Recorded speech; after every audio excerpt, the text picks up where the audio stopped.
When you go looking for strength, it's not like a game. This journey doesn't have a real ending. Okay then, hope you're ready to begin. If you want to start off on the right foot in this city, hit the streets. Yeah, hey there, I do this, never fear losing. And when I get up in the game, yeah, I'll be improved. A real problem, but I solve them all face proof. And if you think I'm going forward, then you talking fool. Yeah, y'all wanna win, let me see. It's time to get ready for the fight you've been waiting for. Duh. No, I'm not gonna do that here. It's actually it's quite frankly a little too late to be able to do that for this game, considering that it's already been a little over 2 weeks since its release.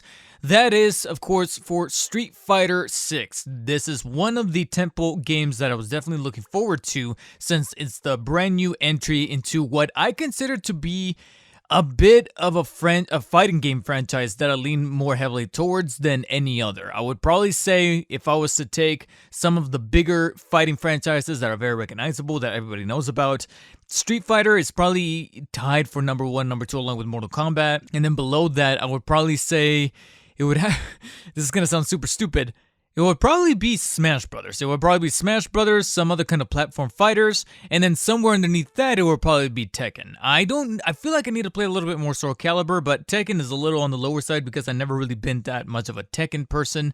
I've played Tekken 7. I don't really like the mechanics. I don't like how slow and very tactical it is in terms of strategizing in-game, whereas Street Fighter is more about combos. It's more about learning things that are happening very lightning fast and then just building muscle memory off of that. And so when I was watching an awful lot of the deep dives of Street Fighter 6 since its initial release, there was just so many aspects about it that had me hyped, as far as what direction they were going, as far as the aesthetic, as far as the vibe, and also making sure that this is a very accessible fighter for everyone, whether you're a brand new, frankly, a really rookie in terms of Street Fighter and you've never played a Street Fighter before, or if you happen to be a veteran that has been here for the long haul like Maximilian dude, and you're looking forward to seeing what kind of brand new ventures this game is going to offer. And while we're speaking of him, Maximilian dude, I have to kind of put this disclaimer out there. I'm not on his level as far as a Street Fighter fan. I'm very much a casual fan of Street Fighter. I'm not going to dedicate as much time as someone like Maximilian dude into a fighter of this nature. I'm not going to try to memorize so many different combos. I'm not going to know the vernaculars of how, parries and drives and like the iframes and all that stuff. I don't know any of that stuff, but I just genuinely do like Street Fighter games, and I'm not even per se all that great at them. I have fun even when I'm losing, but there's a certain threshold that I have as far as learning the mechanics of Street Fighter, learning the gravity, learning how each character plays, and dedicating my time to the characters that are worthwhile versus the ones that I just don't feel gel 100% for me. And that's honestly one of my favorite aspects about Street Fighter. Every time a new Street Fighter releases and frankly, this is my approach to any fighter, including Mortal Kombat, even Tekken. When I play Tekken 7, even if I ended up walking away thinking to myself, Tekken is not for me, I tackle every fighter, and even Smash, in the same kind of format. It's a very unique format, and I feel like I do need to put this at the very beginning of this review because it's going to be dictated with several different parts. It's almost like this review will have a number of chapters. When it comes to fighters, I make sure that this, unlike other traditional video games that have a very linear structure, that have a story mode and then possibly a multiplayer mode, because a fighting game is just so emphatic over its community and over the structure and the cultural impact that it has when it comes to multiplayer, when it comes to actually fighting and having that versus mentality, I understand that this is probably one of the few exceptions I make where some games, like say for example first-person shooters like Call of Duty, or third-person shooters like Gears of War, Halo, and even some other things that incorporate shooting but have a much more adventure-like kind of implementation on it, like Uncharted. I always play the single-player mode. I take my time with it, and then if there's enough time before I start to burn out on the game, I tackle the multiplayer. Street Fighter and almost any fighter that I ever managed to fit into my catalog has always been the inverse. I always take care of the multiplayer first, the multiplayer aspect as far as versus the computer, versus another player online, ranked matches, casual matches. But before I get to all of that minutia, to me, what is very, very important, head first, I would say, in terms of a fighter and making sure that I'm comfortable with this fighter is making sure that I have at least the basics down, which this game definitely has in mind very much when you first boot it up, to the point where maybe it gets a little annoying with the tutorials. It really does make you go through the tutorials of how to move, how to punch, how to kick, how to string together combos, how to do your heavies, and whether or not you're going to be the kind of player that's going to want to do classic controls versus modern controls. It's actually one of the brand new things. Well, I don't want to say brand new, but one of the things that this game, Street Fighter 6, really does focus on is making sure that the game is able to distinguish who is playing it. Casual players that want something that's just very quick, has, a matter of shortcuts with its modern controls, or you're a classic veteran player that is so used to that 6-button structure that you don't really want it to be changed. And quite frankly, I actually did prefer the classic structure. That's ultimately what I ended up choosing during the tutorial stage. I tried modern controls a couple of times, and my muscle memory, literally from playing Street Fighter 4 and 5, and even a little bit of Street Fighter 2 during the Super Nintendo days, which is probably the only kind of classic nostalgic Street Fighter. I didn't really play even the original. I think I might have dabbled a couple of times with Third Strike, but it was really 2 on the Super Nintendo that I really played. And then, of course, any other time that I went to the arcade, either here in the States or over in Mexico, whenever they would have the arcades set up in the little shops where you can order ice cream and kind of just walk in and out and put in your pesos and be able to go a couple rounds with my cousin or whatever. That's really the actual classic kind of seeds planted for my affinity with Street Fighter. I didn't really start to play it very much in console, kind of a capacity until Super Street Fighter 4 on the PlayStation 3. And since then, I would then play an awful lot of Capcom fighters like Marvel vs. Capcom 3, Ultimate Marvel vs. Capcom 3, even Infinite. I played a little bit of that. And then I did eventually play Street Fighter 5. And throughout that entire trajectory, I just couldn't separate my brain from the classic controls, making sure that you have your light punch, your light kick, your medium punch, medium kick, heavy and heavy. And I couldn't really walk away from all that stuff, and making sure that an awful lot of the buttons leaning on it, buttons and pretty much any kind of interface on the left side of the controller, whether it be the bumpers or the stick, will then kind of modify those attacks so that then you can recognize your combos. And it's almost kind of like a symbiotic relationship between the left side of the controller and the right side. And that's something that has always been imprinted in my brain ever since I started to take, like I said, I don't want to say fighting games serious, but just a little bit more serious than I was just pressing a bunch of random buttons when I was a kid in the arcades with Super Street Fighter 4 on the PS3. And because that was just so embedded into my fighting game DNA, so to speak, I couldn't really walk away from the classic controls, and that's ultimately what I ended up choosing. And the modern controls, again, just feel too much like a crutch. I just couldn't really gel with them. So as far as I was able to get through the tutorial modes and getting through all that stuff, getting through an awful lot of the things that I will admit are a bit of a nuisance, or putting it mildly, quite a nuisance with modern gaming, booting up Street Fighter 6 and having to just go through all of these user agreements and things like that, because I understand they're trying to implement crossplay and do all the things, but I will admit it was a little annoying just so how much linking there is to do with your Capcom ID and the passwords and all that stuff, that I was this close to going into offline mode. But thankfully I was able to push on through, get through the tutorials, and finally access the 3 main pillars of the game. Well, it's actually the 3 pillars that you see in almost every piece of marketing for Street Fighter 6. World Tour, Battle Hub, and Fighting Ground. Now, I need to probably start with Fighting Ground, because frankly, this is the mode that has all of the sub-modes that I usually tackle when I first boot up any fighter, whether it be the Street Fighter franchise, Mortal Kombat, etc.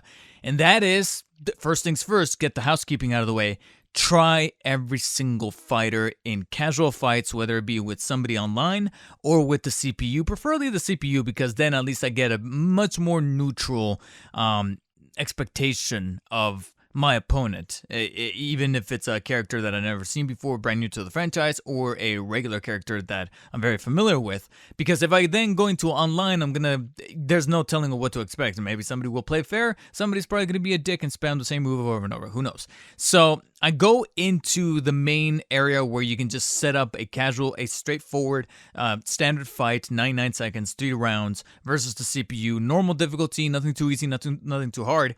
And then I go through the entire roster, which in this case has 18 fighters, and it's pretty much a good general mix of returning characters that you know and love, along with brand new ones. And so I don't want to go through the entire roster because there's some staples here that you expect, such as Chun-Li, Ken, Ryu, Cammy, Guile, Blanca, Zangief, E-Honda, and Jury. I think those are the main ones that are returning, but then you have some brand new, I guess you could argue new blood, which the game is trying quite heavily to kind of push forward in a way where you're like, yeah, I'm starting to get the gist, not only in terms of the marketing, but also the way that it's certain modes in this game, whether it be just the standard mode, the arcade modes, or even the World Tour mode, which I'll definitely talk about a little later. It's trying to really put some stuff, some spotlights onto these characters in a way where it's like, don't be terribly surprised if in a hypothetical Street Fighter 7, some of these main characters that you always come to expect, such as Ryu and Ken, don't show up. They don't show up, and then you have these other characters that are brand new, and you think to yourself, I don't know how I feel about this character. Well, you better find out pretty soon because they might be here to stay. Such as Kimberly, I believe Manon is brand new, but definitely Kimberly and Jamie are 2 brand new characters. JP, Luke is technically not a brand new character, but the portrayal and the look, as I believe Luke was in 5. But here, he's so overhauling his look that he might as well be a brand new character. And that's also another thing that has been a huge topic for discussion amongst the Street Fighter community is the aesthetic of this game, because they were making a very sizable hoopla about the fact that this is actually the first Street Fighter game that's going to be utilizing the RE engine that is obviously known for the Resident Evil franchise versus their prior engine, which I think was Unreal. I might be wrong about that. I don't know. Please, if you're listening to this on YouTube, correct me if I'm wrong, but I believe prior to this, it was either Unreal. I don't think it was Frostbite. I want to say it was Unreal, but this time they're using their proprietary RE engine.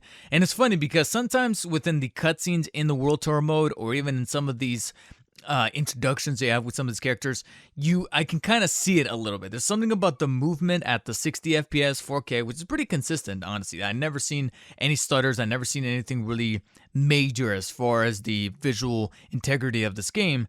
It's pretty consistent.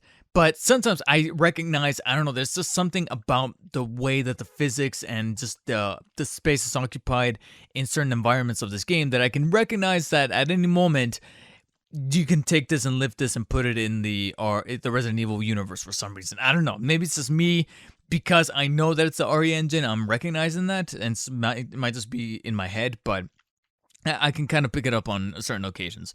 With that said, there's also a rehauled art style to these characters that kind of is not as cartoony as we've seen in prior games, not even the last installment, Street Fighter 5.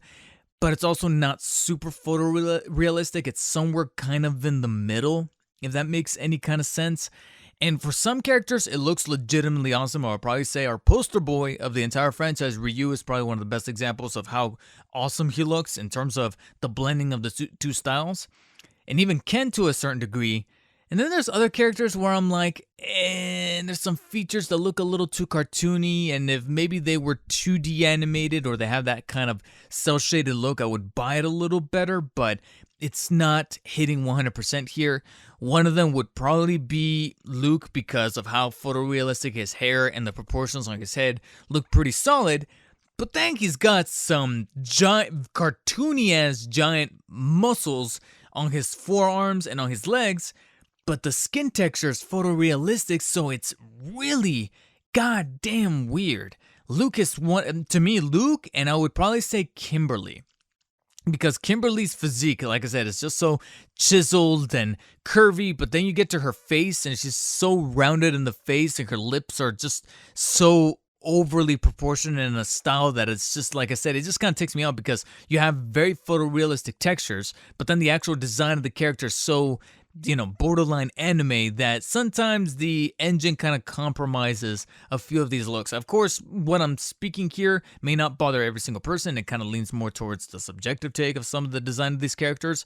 But for me personally, there's some characters that look legitimately awesome still, and I feel like the majority of them are some of the veteran characters.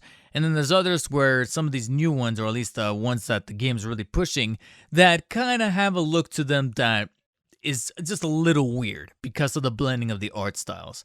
Outside of that, there's awful lot of the aesthetic that, again, is a little conflicting. I'm really 50-50. Like, there's some aesthetical pieces that I really like whenever you start up a new match with the character and the usage of, I don't want to say watercolor, but you see like the colors kind of flaring up, especially when you pull off some of these moves with specific characters or some of their some of the menus, some of the little elements, the artifacts that you see whenever you access menus, and the overall art style of the game. For the most part, I really do like as far as the color, but it's also taking advantage, again, of the RE engine, making sure that it's very sharp.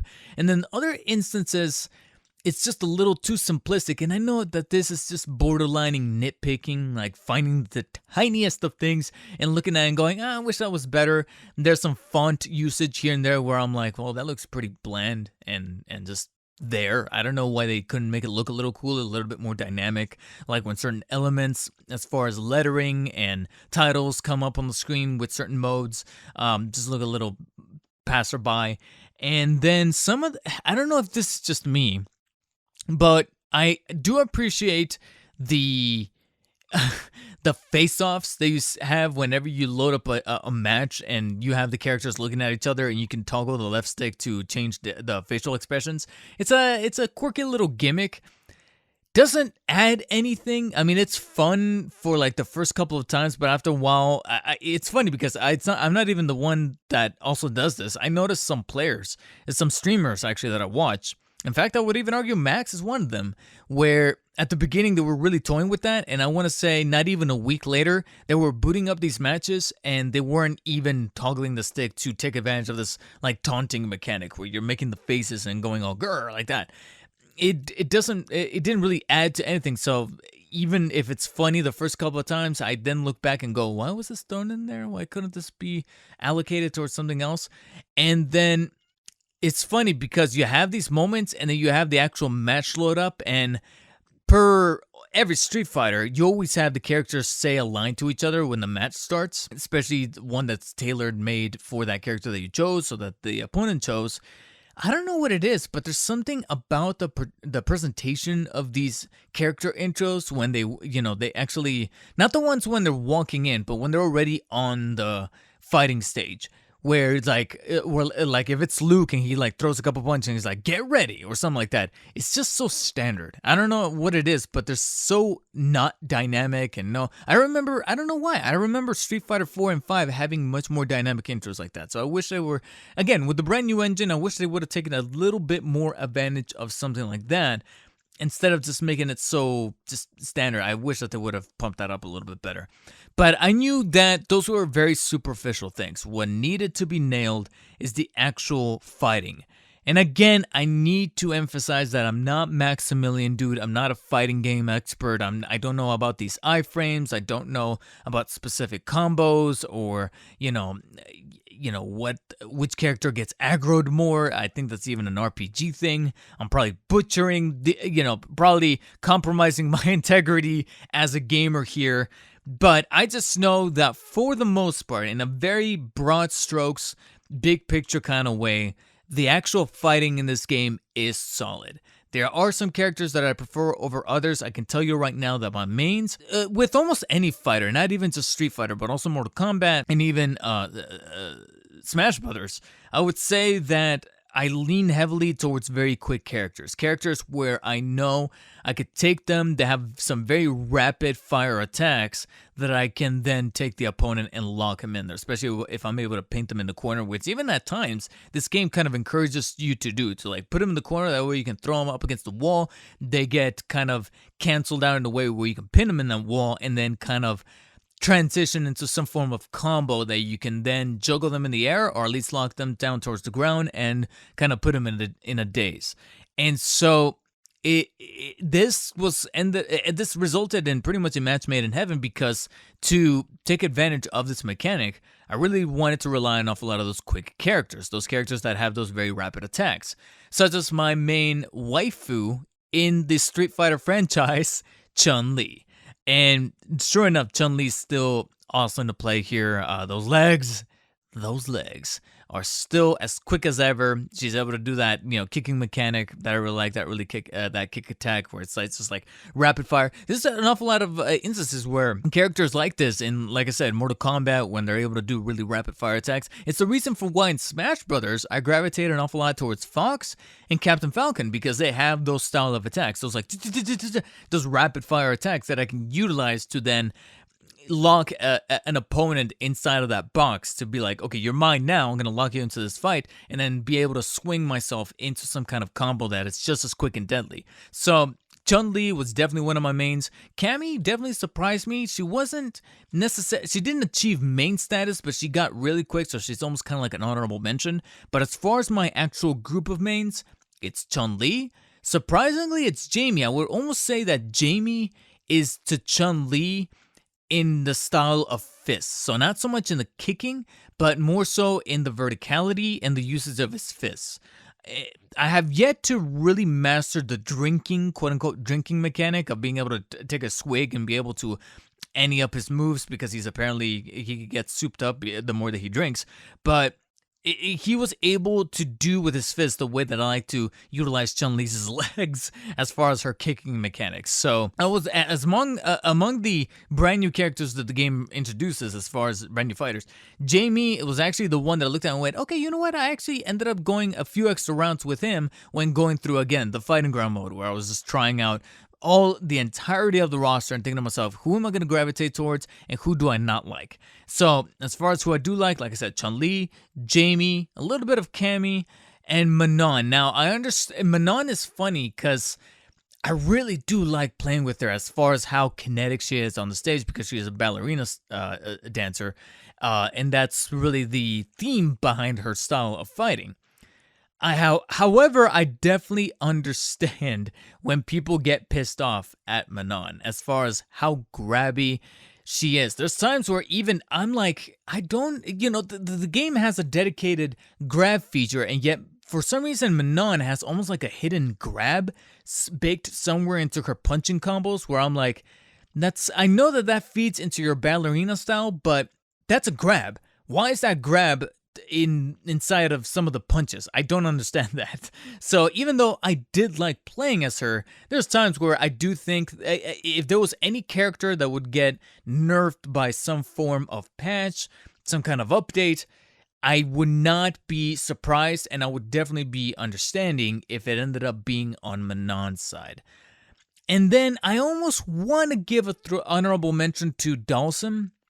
There are certain attacks that I really did like from Dalsum, but at the same time, it's funny because he suffers from a similar problem that I ended up not liking 100% Sora from Smash Bros., where he's just a little too floaty.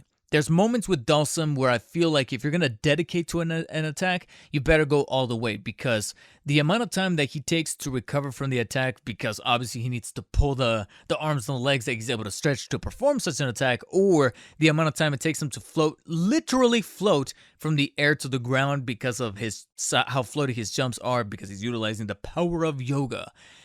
It sometimes requires quite a heavy amount of commitment from you. So if you're going to play Dalsum, you better be committed.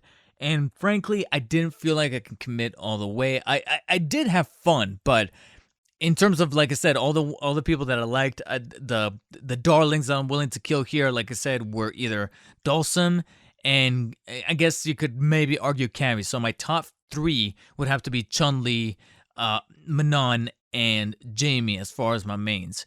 Characters that I just couldn't get really into. Zangief, because he's, pretty much any of the heavy characters. Any of the heavy characters, any of the Johto characters, I think that's the name. I might be butchering the name. But Johto, the Johto, I think Max called it. Basically the standard fighters, so obviously Ryu, Ken, and whoever is kind of leaning towards that style where it's just standard punching, standard kicking. Hot take here, Ryu, as far as just a character, not necessarily as a fighter, but as a character is just boring at this point. And it's almost like the franchise almost kind of recognizes that. So there's some characters in there that I just, could not play and really couldn't gravitate to as much as I was expecting. JP, I didn't really like JP. But at the same time, there was no character that I hated as far as playing as. As far as fighting, it really depends on what mode we're talking about here. Potential foreshadowing here. But as far as playing, as far as actually embodying the character and thinking to myself, okay, who am I able to gravitate towards? Those were my mains. Everybody else is just kind of in that similar gray area where there was nobody that I hated or even generally disliked. There was just no initial hook that made me go, yeah, this guy can maybe train myself in the ways of Ken, in the ways of Ryu, in the ways of JP or E Honda or even Guile. I would even say that an awful lot of these characters, I just, I played literally one match in that fighting ground and never touched them again. And so that's generally how it really goes with an awful lot of the Street Fighter games or virtually any fighting game that I play, where I always lock down my mains and I don't want to overthink about any of the other fighters because I generally tend to be an overthinker. And so once I locked down my mains, then it was time to then take those mains on over to the actual online multiplayer where I played mostly casual fights, but ever so often ranked. After a while, though, I kind of gave up a little bit on the ranking because you have to qualify with a certain amount of matches, and this is just, again, a preference thing, a very personal thing, where after a while, it just kind of loses me, and I'm like, again, I'm not a serious fighter like some of these people that are through and through dedicated to Street Fighter. I'd rather just go back to casual matches. And those casual matches pretty much went as you'd expect. I was gonna lose the majority of them up against much more experienced players, even though I did get a couple of wins here and there, but I mean, that's nothing to really brag about because the majority of those wins came from opponents that when you saw the fighting style, you can kind of tell that these are folks that are probably brand new to the franchise. They're not vets. The vets are the ones that were whooping my ass. You could tell from their combos, from the way that they moved, regardless of what character they were choosing, even though I saw the majority of them were Ryus and Kens. I barely saw any of the brand new characters. Gee, I wonder why. But nevertheless, I was still having fun with the game, still having fun with these matches and trying to just see how to change my approach despite already ironing down what my mains were going to be. So once I got past that, it was time to then move on to the main pillars of the game that an awful lot of the marketing that Capcom was putting behind this game was really emphasizing, which were going to be World Tour mode, the Battle Hub, and then all of the remaining aspects of the Fighting Ground section, because obviously it's the main three: Fighting Ground, Battle Hub, and World Tour. Those are the names that you always see whenever there's the trailer. Whenever they showed some kind of trailer, it always ended with those three graphics before it finally showed you the title card Street Fighter 6 with the revamped logo that they had to change because they were getting scrutinized online with the way that they were borrowing clip art. Anyways, you guys remember that story. That was actually pretty entertaining how they were able to save face with that one. But with the Fighting Ground, before I moved on to the other modes, I knew that I needed to do a little bit of digging to find that arcade mode that an awful lot of these fighters, regardless of whether it's Tekken, Street Fighter, Mortal Kombat, all the other ones, Soul Calibur even, there's always going to be that mode where you get to choose characters, go through like a round of enemies, a set amount of enemies, or stages, so to speak, like a classic mode in Smash, where you have all these modes that, all these campaigns, so to speak, where you get to take a character, put him through like 5 rounds, or if you want to modify it, I think it's up to like 12 rounds in this game, ending with some kind of opponent that is somewhat tethered to the story of the character that you chose, and it all ends with some kind of animatic or storyboard or just some kind of definitive ending for the character. And I finally found it in the arcade mode, or rather, yeah, it's called arcade. It's a little bit of the menu layout with the game is a little confusing, especially when you go into Fighting Ground, because there's certain sub-menus that make sense to be there when you select a certain division of the Fighting Ground mode, but then you move over to arcade, and the only section there is story. Unless they're planning on adding something, what's the point of having the arcade mode selected, and then when you select that, you have to select story, but it's the only mode that's in there. You might as well just call it story.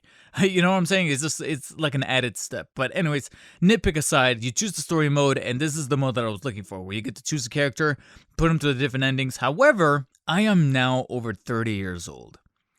My threshold of patience and I guess you would argue attention, though I still feel pretty confident and self-affirmed to say that my attention span is not as short as many of the generation underneath me. There's actually one person in particular I'm thinking of right now. I am in a different league where I just don't have the time or like I said, the patience capacity to do what I used to do back in the day, especially back in the high school days with Super Street Fighter 4 on the PlayStation 3, where I would go through this arcade mode, go through this specific story mode, and literally do every single character's ending. Even though I don't increase the difficulty beyond normal, I don't go up to hard, but at the same time, I don't bring it down to easy. I keep it at the regular, midway level, neutral, normal difficulty of the opponent's, kind of AI intelligence. And back in the day, I would go through every single fighter and try to get all of their endings. That way I could watch all of their cutscenes, even though, like I said, calling them cutscenes are a little bit of a overestimation, because all they really are these like 2D, rather well designed and illustrated animatics that just kind of fade in and out with some voiceover. That's really all they ended up really being. And because I knew that, and subconsciously I knew going in that that's what the endings were going to be, and lo and behold, I ended up being proven right that that's all they are. Even though I will give them credit by changing up a little bit of the art style. When I swapped to different characters, I did notice that some of their endings had a different aesthetic to the way that their artwork inside of those intro and ending cutscenes were designed. So I give them a little bit of credit for diversifying a little bit from character to character so that they can fit their style, fit their background and their lore and where they came from.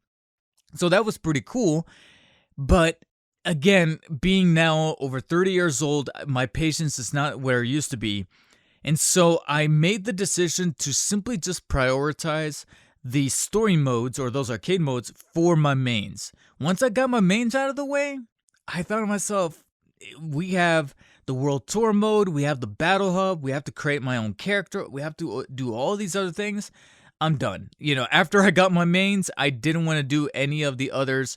And who knows, I could leave this as a little bit of an incentive to revisit Street Fighter 6 later in the year, should they release a DLC, a brand new character, brand new skins that you get to unlock for free, or part of the Battle Pass. But at least there's something there for me to maybe play in between games. So say, for example, I just got done with a very beefy RPG, and I want to play something a little bit on the simplistic side for just a couple of days before I'm ready to move on to the next game. Street Fighter 6 will then be there, and I'll be able to load up some of these arcade modes, so I could just go about 5 rounds.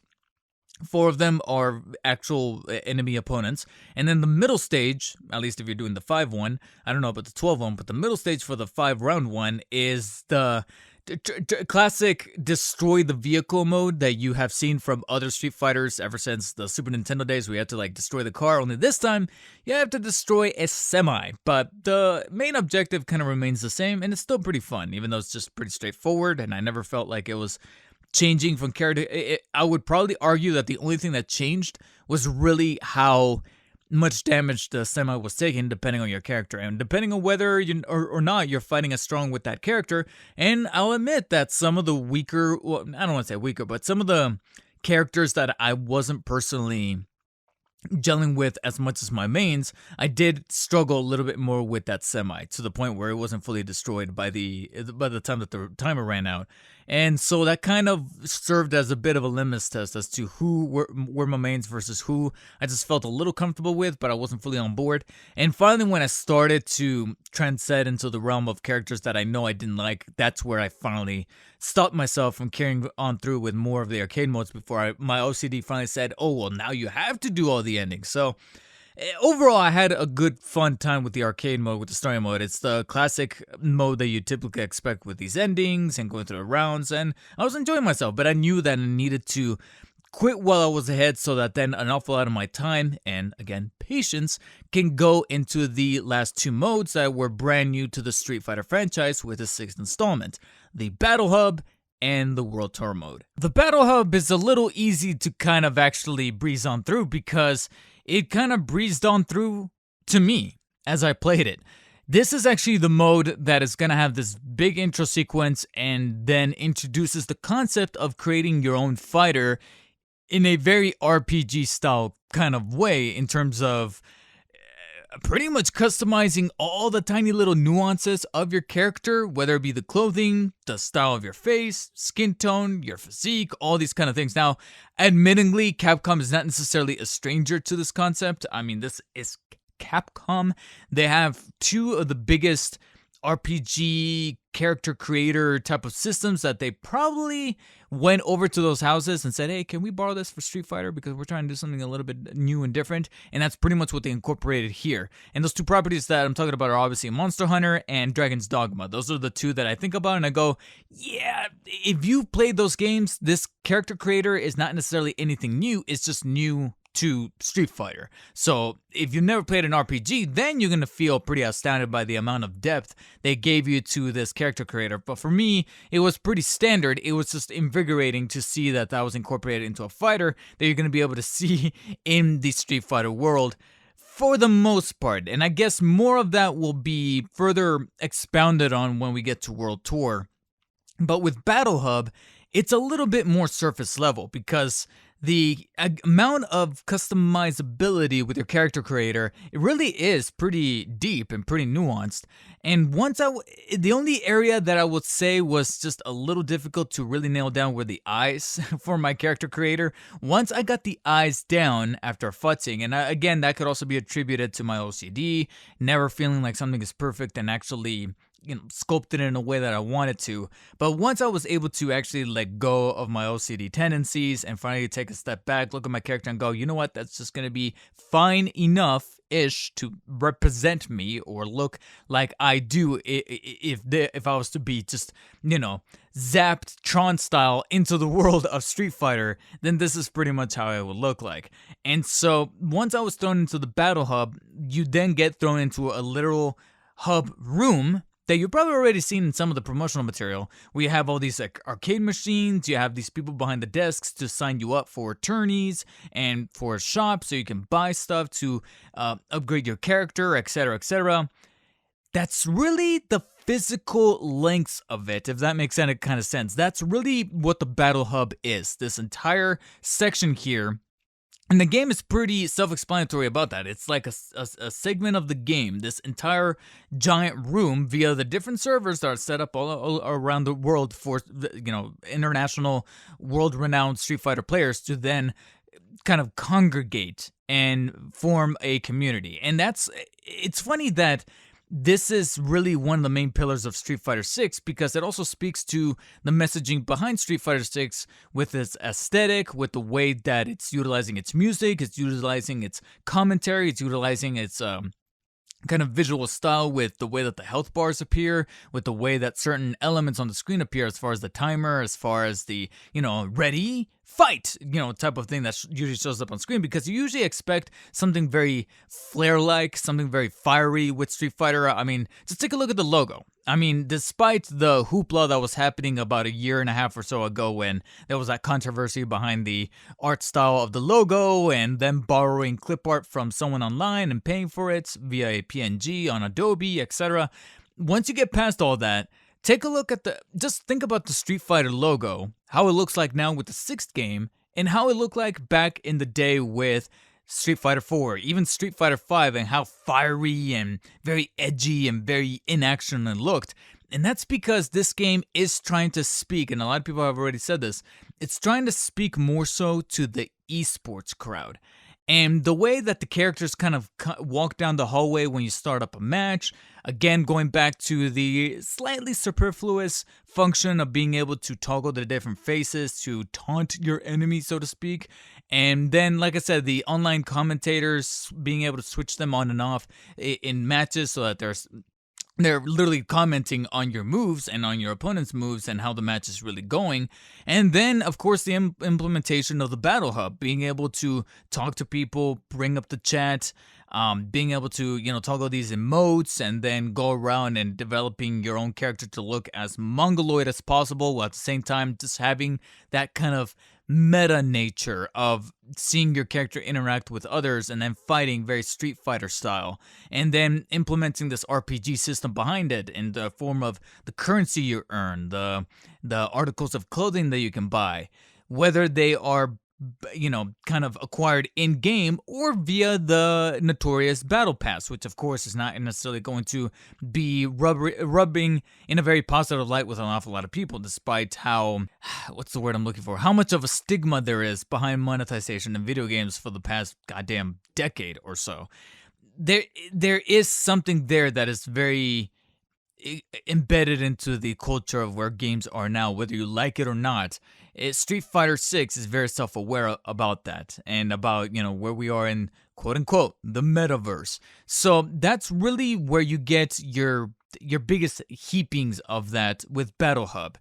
And frankly, even though I was kind of excited to see how much interactivity and how much I can invest myself into my own character with Battle Hub, there's also the issue of how much of a goddamn introvert I am.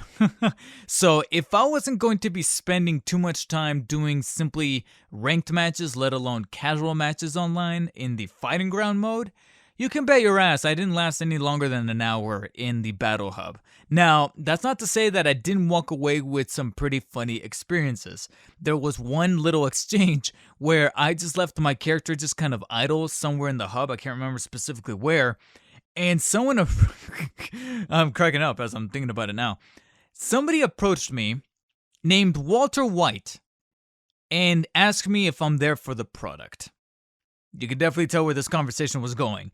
And I went ahead and played along. I asked why the product was looking blue. And then they played along saying, it's a company secret. And I channeled my inner Tuco saying, tight, tight, tight. And frankly, there were also other people in the conversation that sadly were not getting the joke. Some people were saying, are you real? Or, is this a real conversation? And they just weren't aware. And the other guy started quoting, saying lines like, I'm the one who knocks, and I was playing into it. And it was fun. It was a fun exchange. I managed to grab a screen grab of it, and I shared it on my social media. I think I put it on Twitter. But that was one of my, if not my favorite moment out of the Battle Hub. But like I said, I was only in there for about an hour, kind of got the gist of what it was all about. And like I said, this is still, much like with the arcade mode, the story mode, this is still an incentive to jump back into the game to see how people got experience, how many updates they implemented. There was one section in the Battle Hub that even said coming soon, so they're still actively working on the design structure for the Battle Hub. So I'm looking forward to seeing where it is in a few months' time to see if they incorporate a different shop, incorporate a different aspect of customizing your character, a different mode, replays and things that you can really do. I don't know, there's definitely an incentive there. So I'm not shutting down Battle Hub completely. I'm not looking at it going, yeah, I'm never doing this thing again. No, this in line with the arcade mode of the characters that I didn't get the endings for, are very worthwhile incentives for me to probably pop Street Fighter 6 back in later on in the year when there's some kind of lull, while I'm waiting for Spider-Man 2, or like I mentioned before, when I just beat something that's very hefty in terms of world building. It's a very expansive open world RPG, and I kind of want just a quick bite-sized, hour or two, jumping into the Battle Hub, playing some people, interacting with some different folks in the Street Fighter community, and then bouncing right out. It's perfect for that. You know which mode I definitely am fucking finished with?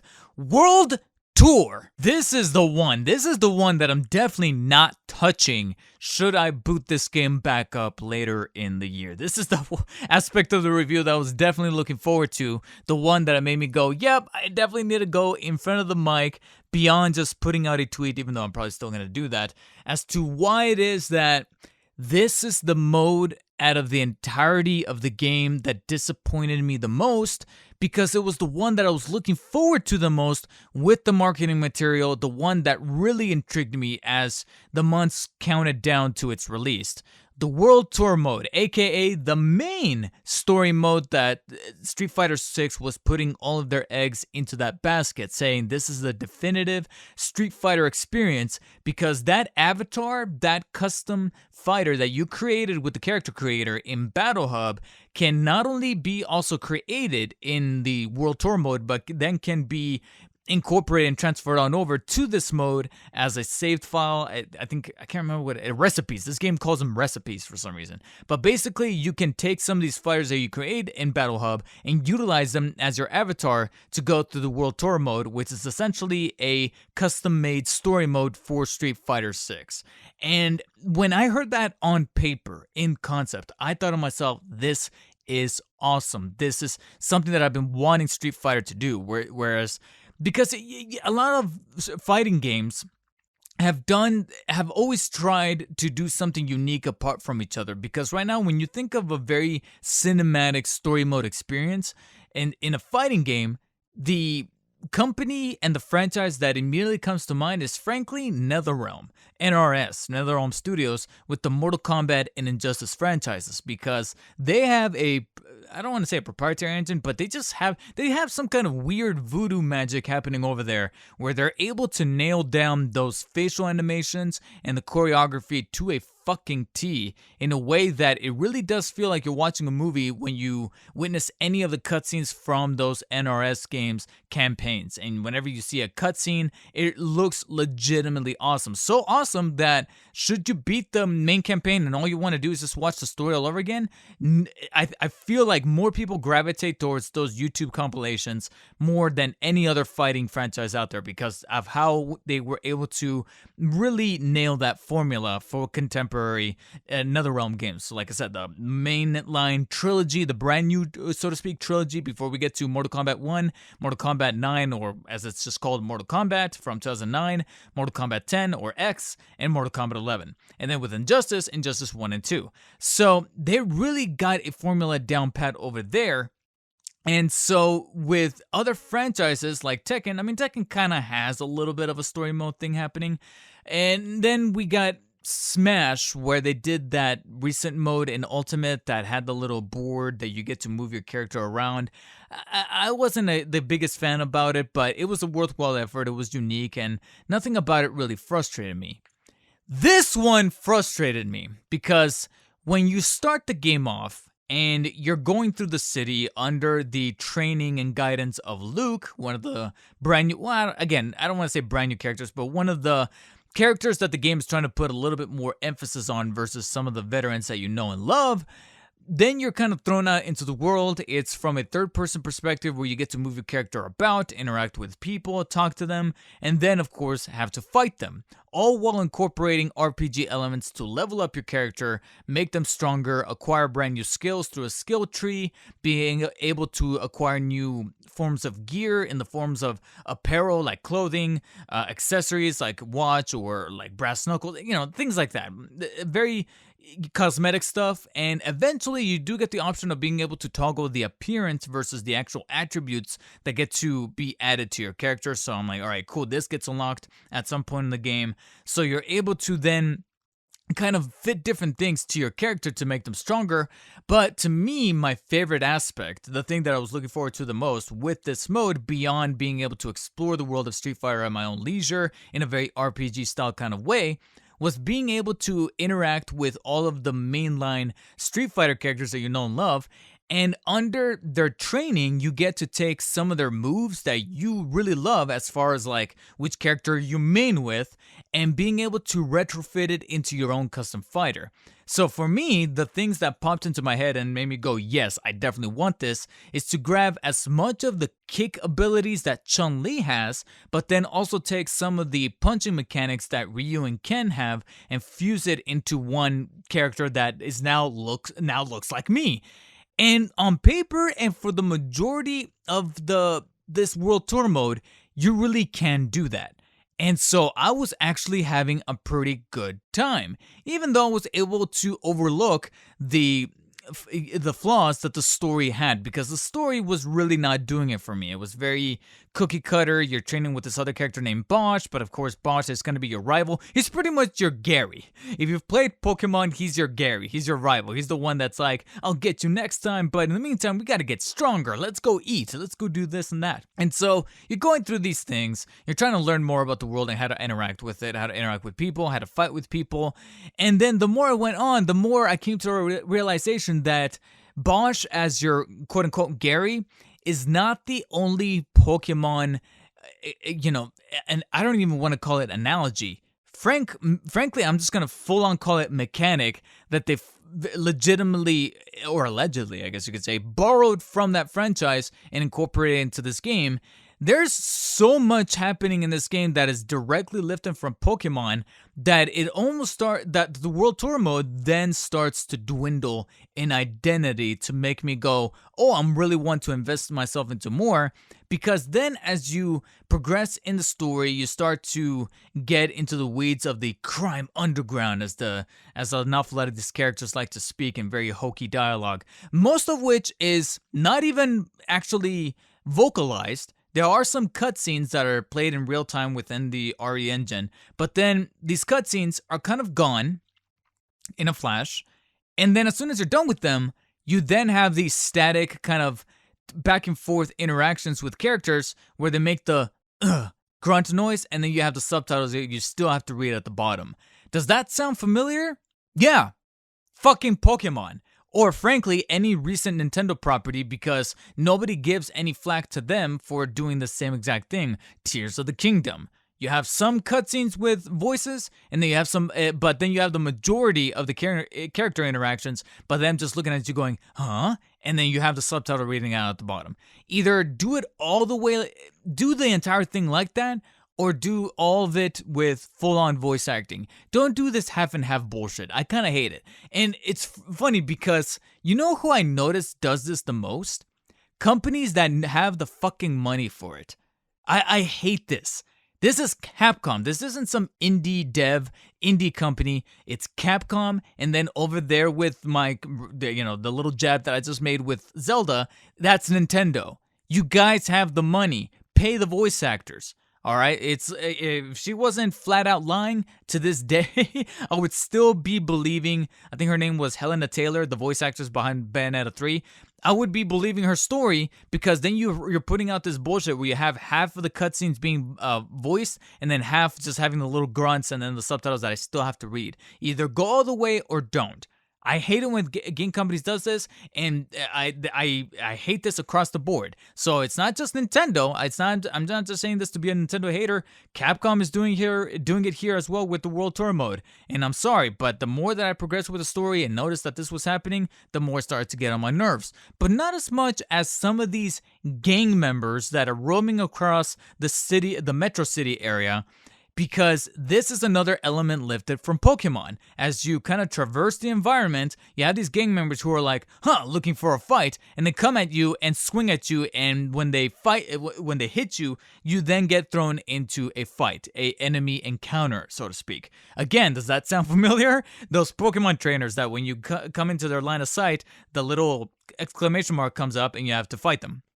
And with Pokemon, you expect that. Here with Street Fighter, I'm like, all right, you do have the option to run, but there's little moments here and there where I have to call a little bit of bullshit on World Tour mode, because even though your character does have a sprint option where you click in the left stick, you do get to do this Mega Dash. This Mega Dash cannot be upgraded, so whatever speed you're dealt with here at the very beginning of the game, that's pretty much how fast you're going. And two, there's a couple of instances where I could have sworn, it might just be in my head, but there's a couple of instances where I could have sworn that I saw my character sprint very quickly, and for some goddamn reason, the enemy all of a sudden gets like a little extra amount of speed to come up from behind me. Like they glitch a little forward. I don't know. Like I said, I sadly didn't think to record any footage because, like I said, by the time that they punch me from behind or kick me from behind, I get thrust into a fight, and I completely forget to record the past footage with the DualSense controller. But there's a couple of instances where I call bullshit, where I'm like, either one of two things happen. Either A, could have sworn I ran away, but for some reason they got the upper hand on me. All of a sudden they glitch a little forward to then be able to hit me. Or two, there is a function in the game where if you hit them first, then you still get thrown into the enemy encounter, but you are able to gain an advantage over the enemy, and the enemy does kind of take in some damage, so their health bar is a little lower going into the fight. Okay, cool. Pretty certain that there's some instances where even though I hit the button to punch them or to create the master action, as this game has you do by holding the trigger and then pressing one of the face buttons to trigger one of the abilities, which could make sense because there's things in the environment that you have to interact with, so you don't want to accidentally hit any of the attack functions. So locking it behind one of the triggers makes sense. But there's instances where you're playing a game of rock, paper, scissors, and if you just so happen to not have landed inside of the physics of the game, the other enemy hits you first, even though you press that button, and you press that button very quickly. Sometimes you just have to throw the dice, because there's times where I felt like I hit the button, but for some reason it didn't connect with the enemy, and the enemy but somehow still manages to connect with me, thus giving me the disadvantage of having a lesser health bar than the enemy going into the fight. So this led to a couple of frustrations in that manner. Some instances where I'm trying to get to an objective, but then this entire path that I need to traverse is just riddled with these random gang members. And so I have to, get through this area. And this just becomes much, much, much, much, much more prevalent in the latter half of the game, where the entirety of the World Tour mode loses all sense of fucking plot or nuance whatsoever, and I personally just felt like I was going through the motions, and it was not fun at all. Why? Because this aspect, this Pokemon trainer, random encounter aspect of the game with these gang members started to become so padded out in environments that didn't need to be. There's areas where I'm like, it was cleared out in either day or night, because there is a function to be able to toggle between day and night cycles in certain environments in the game. And that's the thing. Some of these environments aren't even the fully explored areas that you were expecting. The only two aspects of the game that you get to explore in a very RPG style kind of way are the opening areas of Metro City and the closing areas of the campaign in Old Nayshaw. I think it's called Nayshaw. In between, there's segments in the game where you get to travel to Brazil or you get to travel to London, and I got kind of excited when interacting with the world map, only to discover that all they did was just take the stages from the standard fights you play in Fighting Ground and in the main focus of the game, and just let you kind of move and walk a little bit inside of those stages. And maybe talk to some people, some of which are incorporated into the story. Sometimes they're a legend character themselves, like Cammy or Blanca, etc. But outside of that, they're not actually interactable environments. The only fully realized areas of the game that you get to explore from a very RPG kind of perspective is Metro City and Old Nayshaw. That is it. And then as it progressed, I thought to myself, okay, I'm able to kind of overlook this if you're able to at least throw in some very compelling stuff to do in these environments.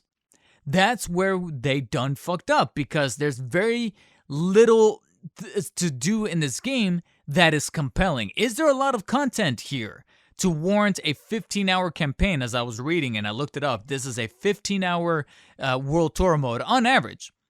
it took me 25 hours. Now, this may not be the most accurate clock because the clock still runs when you have the game paused, unfortunately. And there were a couple of instances where I did leave the game paused because I had to walk away because of how frustrated I was getting with this World Tour mode.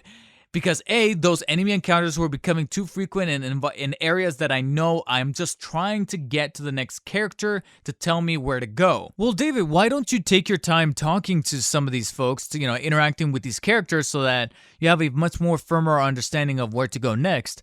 Well, because I'm already frustrated with what they have me to do next because it becomes just so arbitrary. The story derails in a way that has nothing to do with the world of Street Fighter. Whether it be with this very bloated second act where you have to infiltrate a building to gain some intel because this guy is saying, I'll give you intel for some intel that you need to give to me that has nothing to do with the main story. It's like the main story takes a pause. There's like a 5-hour story in a 15-hour campaign. It's ridiculous. And to add more insult to injury, this story has frankly very, very, very, very, very, very little to do with the actual Street Fighter legends that I was looking forward to interacting with. Ryu, however you pronounce his name, Ken, Chun-Li, Blanca, and even some of the brand new characters like Luke, Jamie, and Kimberly. Like, so many of them are just lost in the weeds to feed into this stupid story that involves, this criminal organization and this money laundering scheme that just so happens to also include your rival character Bosch, as well as your custom character. And on top of it all, your main character is silent, even though the custom character creator let you grab a set amount of voice from like this pre-designed amount of voices, templates that are already into the game. I'm sorry, again, going back to this coming from a company like Capcom, pay your voice actors, have them all record the lines that are in this game, which again, there's not that many interactions with the main character. That's like 2 days work. Have these voice actors actually record the lines so that my character's not silent, not just looking like an idiot, like this with this goofy ass look on their face, and it doesn't make any sense. There's times where it's legitimately ridiculous. My main character is on a phone with another character, and the other character is like asking them a question. It cuts back to my main character on the phone, silent, not saying anything. And then it cuts back to the other character say, yeah, I know what you mean. This is fucking stupid. It's ridiculous. But at the same time, it kind of starts to circle back to being hilarious, at least within the aspect of the cutscenes. It never becomes entertaining or funny when it comes to actually playing the story mode because, again, it pads itself out with these with these enemy interactions, Pokemon style. The story doesn't go anywhere compelling. The actual objectives you have to do are not compelling. It leads you down so many wild goose chase moments that it's just hair pulling of how frustrating it is, to the point where I cannot make this up. I actually did record this. I recorded this. I have gameplay footage to ever prove this, and I think I will find at some point I will take to Twitter or social media to show people exactly what I'm talking about. There's moments in the game where one of two things happen with the progression of the World Tour story mode. Either A, the enemy encounters become so frequent and also so fucking spammy. I was over here scared to go into online matches thinking that I was going to come across so many douchebags that were going to be spamming the same move over and over. Ironically, that ended up being a result from the World Tour mode with some of these CPU enemy encounters that were literally spamming either the throw over and over or projectiles over and over. And when I say projectiles, I really do mean physical, like not energy blasts or anything like that. No, there's little encounters where I had an enemy just be throwing knives and I'm trying to like weed and dart and they were just throwing knives. They weren't doing anything else. They weren't trying to fucking fight. And then others that had an unlimited amount of a special move, but I could have sworn their special gauge, the one that's like bracketed off underneath the health, was not going down. But for some reason, mine goes down when I try to do my special moves. fucking bullshit. And then on top of that, like I said, the encounters were getting just so frequently, and then characters that were telling me the objectives of where to go would literally have me running around in goose chases to the point where the game becomes self-aware and apologizes for leading me on those goose chases. I recorded footage of me getting a note from a character saying, "I'm sorry to do this to you, but go back to where you started looking for me, and I'll meet you there." Why? And on top of that, it says, meet me there during the day. Because it's nighttime right now. Just go during the day. Why? No explanation, no reasoning, nothing. It's fucking bullshit. This is around the 10 or 15 hour mark where I was like, I'm at my wit's end. If I don't beat this by this coming Sunday, this was last week or so at the time of this recording. If I don't beat this by this coming Sunday, I put myself a deadline. If I don't beat the World Tour mode by this point, I'm done. Again, I'm over 30 years old. My patience is running thin. I can't be investing into something that I'm simply just not getting enjoyment out of. And guess what happened? I quit. I got to Sunday night. I frankly got pretty far. I got to the second to last chapter. There's 15 chapters. I got to chapter 14, only for then the game to then pigeonhole me into another grind session. Because I have to tell you guys, out of my 25-hour runtime with the World Tour mode, of which, like I said, there's moments that I did pause the game, so I'm pretty sure the clock was running during those pause segments. But there were other segments where I wasn't proceeding in any capacity of the main game or even any of the side quests. I was just farming areas of the map to just level up. But here's the problem. Here's the fundamental problem with doing that in Street Fighter versus doing that in an actual traditional RPG like, say, Elden Ring or any Souls game or Witcher or anything like that. You gain XP from those games by doing a combat scenario that is much different than that of a fighter. I mean, this might be a revelation to some of you, and you might not want to hear this, but when it comes to an RPG, there's different ways to approach a fight. You can go in stealthily, you can go in guns blazing, you can utilize different weapons, you can utilize different tactics, ranged weapons, melee weapons, something that's a bit quicker, something that is like a great sword that swings very heavily, etc., etc. A fighting game where I have to farm for XP? Guess what I'm doing? I'm just fighting. 3, 2, 1, go! Fight from side to side. Sure, yeah, I can tailor my fighter to have different kicks like Chun-Li's kicks and Ryu's punches. You can make that argument. But when it comes to fundamentals, you have to be self-aware that a fighting game is just you doing the same thing over and over, if you really think about it. And that is why, as I got older, my threshold of playing fighting games is a lot smaller than that of playing an RPG. I can play, like I said, The Witcher 3 for like 3, maybe 3.5 hours. There were a couple of sessions that I had with Witcher 3 earlier this year where I got to like the 3 hour and 15 minute mark before I started to feel physically tired and I wanted to, walk away and do something else. Like I'm done with my session for now. I want to take a break.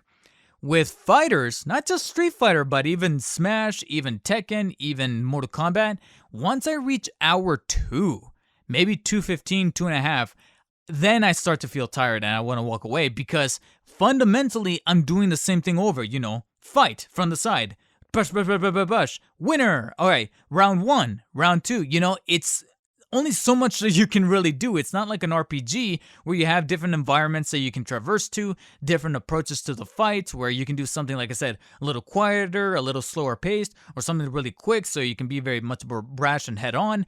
There's different aspects that you can look at it. So when you try to take what works in those classic RPGs or traditional RPGs and try to put it in a fighter, farming is going to be tedious, much more tedious than ever expected.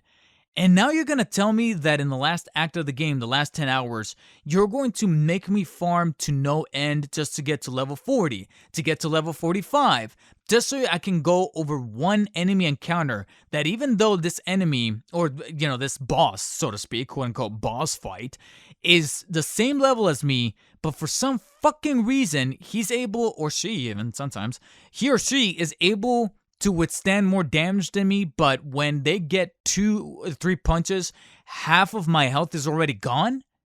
For some fucking reason, even though we're both the same level? What is this balancing? What is this mission structure? What is this pacing? It's fucking atrocious. It's padded out. It's, these characters are given this higher level for some reason, or like I said, the level number is the same as me. We're both level 50, but for some reason this guy can spam the same high energy move that takes up so much of what would be my special gauge, but their special gauge barely goes down. There was just so much cheating and just so much bullshit happening at the end of this World Tour mode that I blacked out. I don't know what happened. Well, I'm being hyperbolic here, but before I knew it, I was back on the main PS5 menu, and Street Fighter 6 was deleted. It just went by in a flash. I blinked, and I don't know what happened. Something took over my fingers. I X'd out. Like I said, I was on chapter 14. I know it was the second to last fight, but something in me just said, I'm physically and mentally exhausted of this game. I can't do it anymore. Deleted the game, ejected the disc, put it back in the case, went onto YouTube, and I watched the rest of the cutscenes of the World Tour mode, which thankfully I did because it ends in a very bullshit kind of way that wasn't even impactful. It didn't have anything to do with these legends, and on top of it all, these legends that I get to quote-unquote train under, some of them, you don't even train. It's just a cutscene. You just talk to them, you get shown a cutscene, and now you're enrolled and you get their fighting styles. Sure, you could look at it from the positive perspective of like expediting the playthrough and making it go by a little bit quicker, but that was the aspect of the World Tour mode that I was anticipating the most, because I was over here going, oh cool, I get to train under my baby Chun-Li. Oh, I only talked to her a couple times and now I know her moves. Back to the grind of trying to learn where Bosch is, trying to learn what this crime syndicate is trying to do with this padded out mission structure, with this, wild goose chase of go here, now go there, now go here, now back to there, back to here, back to there, for no apparent reason that has nothing to do with itself, and just so much arbitrary bullshit that just wasn't fun.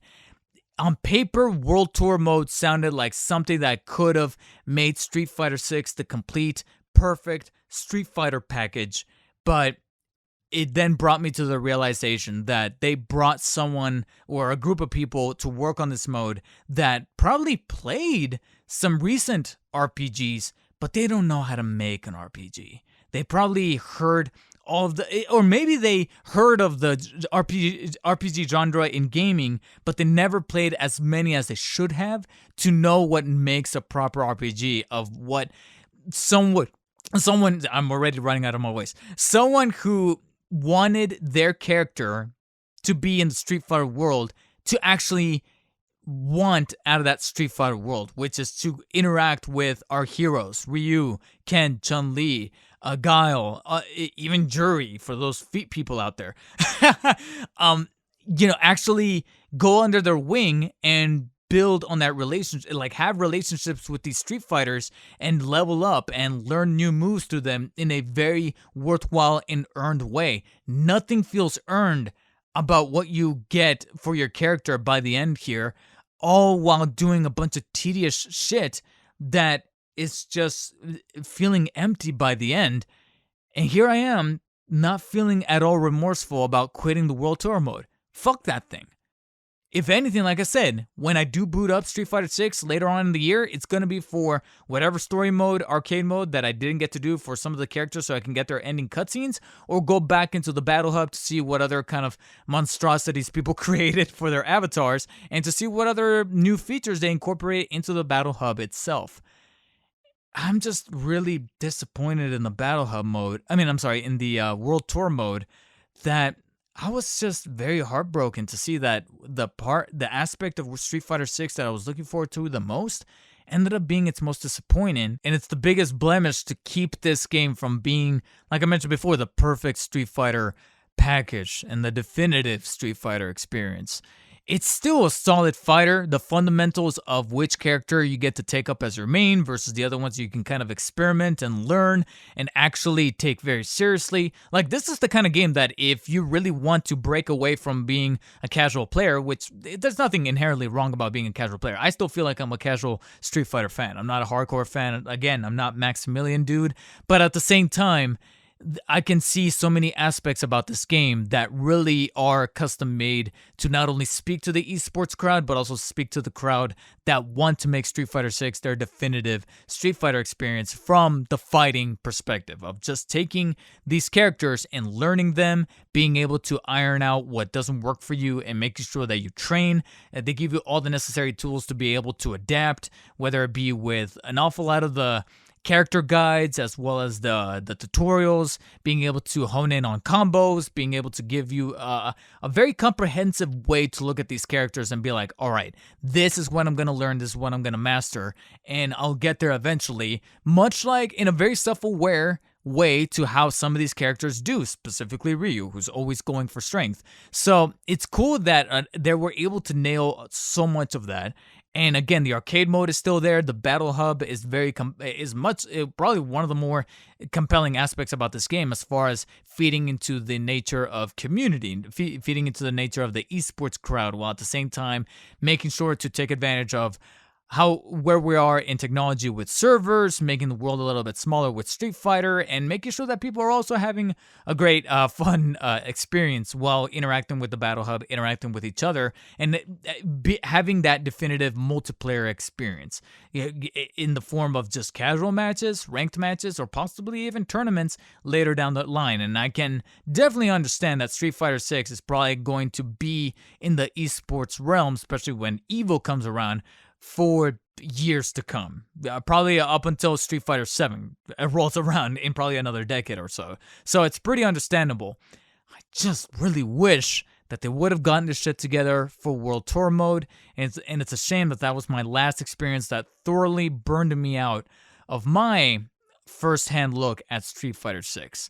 Nevertheless, if I was to rate the game, I would probably still give it like an 8 out of 10. It's still a very worthwhile experience. Could have been a 9 or even a 10 out of 10 should they have nailed the World Tour mode. But ultimately, that is probably the biggest tainting experience, a tainting blemish on an otherwise perfect fighter to get us back into, I guess you could say, a fighting game renaissance with not only, Street Fighter 6 here, Mortal Kombat 1 later in the year, Tekken 8, even though I personally don't feel like Tekken 8 is going to come out this year. I feel like that's going to be a very early 2024 release, like January. So even though it's still within the realm of just a few months away, it's probably going to be like a January or February 2024 release. But still, it's a good time for the fighting game community to get together, and Street Fighter 6 is still a staple in that. It's just that my personal affections towards that World Tour mode left a lot to be desired. Anyways, guys, that's it for my rant and my overall review and take on Street Fighter 6 that I definitely wanted to tell into the microphone. And that really about does it for me, my voice, and my lungs. Until next time, guys, take care, stay humble, and look for the next potential review that I will do in podcast form, whether it be the next big game, which is probably going to be Final Fantasy 16. If not that, then possibly Jedi Survivor, which I've yet to play. I'm honestly just waiting on patches to make that game just a little bit more on the stable side. But regardless of what that next episode becomes, I will speak to you then. In the meantime, stay humble and take care of yourself.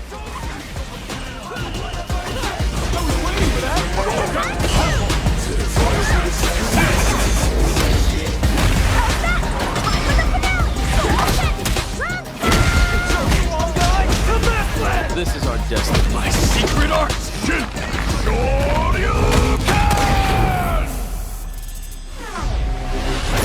Street Fighter 6!